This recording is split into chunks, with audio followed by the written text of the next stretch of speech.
Today we are looking at the Donatello comic book that came with the original sketch totals from Amazon exclusive.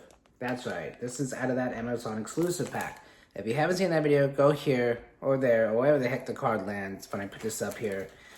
Go check that out and then come back and watch this one, or watch this one first, then go check that one out. Either way, make sure to watch this one. So, what is Donatello about? Well, as it says, it's a mini-series, just a one mini-series. Oh, that's a lie. Let me tell you, that's a lie. Because there's actually two comic books in here, two mini-series. It's still one issue of each, but one's Donatello and one's Raphael.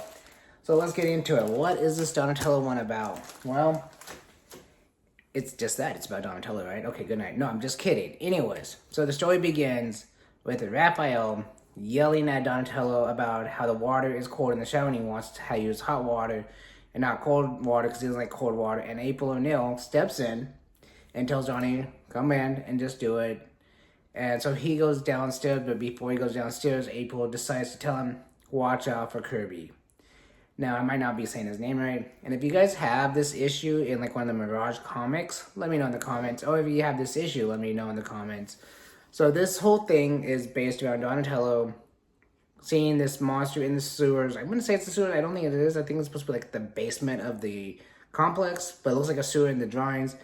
And he sees this monster and he went to go attack it and he runs away and he goes to this dead end and says, hey, you can't get away from me that easily. And when he gets to the dead end, the monster's gone. And on the way back, he sees this light in this room and he knows the room and he thinks somebody's breaking into the room. When he goes in there, he sees this little guy drawing this monster, and the monster comes off the page and flies to Donatello, and Donatello screams. And Kirby looks at him. It's actually Kirby. And Kirby says, what are you, an alien monster? And he goes, not exactly. And he goes, could I try that? He's like, I'm not a very good artist, but, you know, and he goes, it takes years to get better, you know? And it was interesting because he just draws a stick figure, you know, like a kid would, a little stick figure, you know, with a little round head. Jumps off the screen, and disappears real fast. And it freaks Donnie out, you know. And Kirby's like, you think that's really cool? Let me show you something else. And he takes this wooden piece of wood away from this thing. He said, I drew this, and it has never gone away. Donnie puts his head in it, and he goes, wow. And he goes all the way, and he goes, you gotta see this. And Kirby comes in, and he catches Kirby. And basically, it's the same portal look as you would see in the 1988 cartoon, basically, the Technodrome. And it was really cool to see on this. Now, inside the portal is where all the monsters that they have ever drawn, that Kirby's ever drawn, has disappeared into the portal. How did they get into the portal without the portal being open like that? Who knows? But who cares? I'm going to leave the story at that, so if you haven't read it, you can go read it. I will say that Donnie does come back through the portal, and yeah, that's what I'm going to leave it. Now, the Raphael story is a little different because the Raphael one is something that everybody has read or at least seen at least once. And I think this is just like breaking the issue down to a smaller amount. If you have this issue or read this issue already, let me know. So basically, the Raphael miniseries 101 that's also in this comic book, and I'll show you the covers. I'll put it up here somewhere so you can see both covers. It's basically this Raphael meeting Casey Jones for the first time. The story opens up with Michelangelo and Raphael sparring, and Raphael taking it too far and almost killing Michelangelo, where Leonardo had to step in and go, you need to chill out, Raph.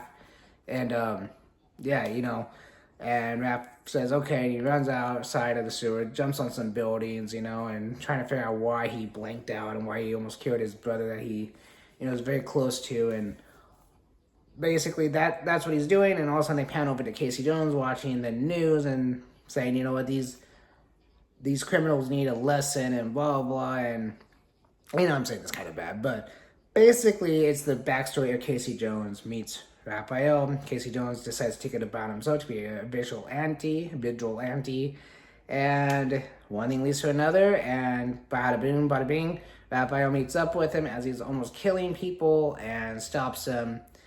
And again, if you read the story, let me know in the comments. If you've seen the 1990s movie, you know what's going to happen here. You already know. And basically, Raphael keeps going after him to one point where he actually tumbles over a car, like just in the movie. But in this time, it's saying, what is that thing? I think it was a turtle in a trench coat. No, the guy goes, I think that's one of those aliens that's trying to take over the world. But anyways, so I will spoil this one because it's just the basic Casey Jones meets Raphael story.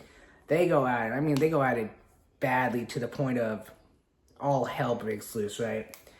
And at the end of it, they kind of like become friends. You know, it happens in real life too. I don't know where I know that from, but yeah, I know it comes true sometimes like that.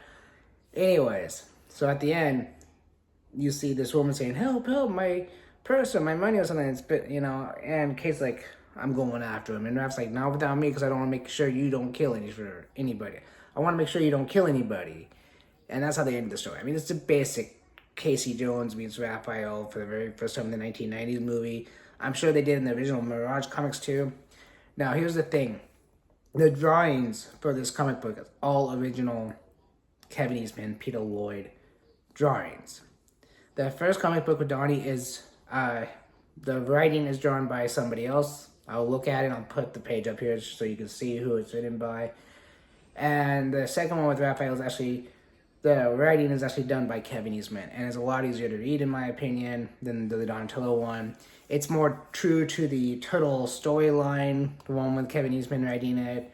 The Donatello one's really soft.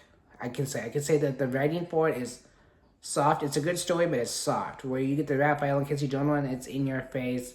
You know, I'm going to beat you to the bloody pulp type of stuff. You know, it's great. It's dark evil turtles.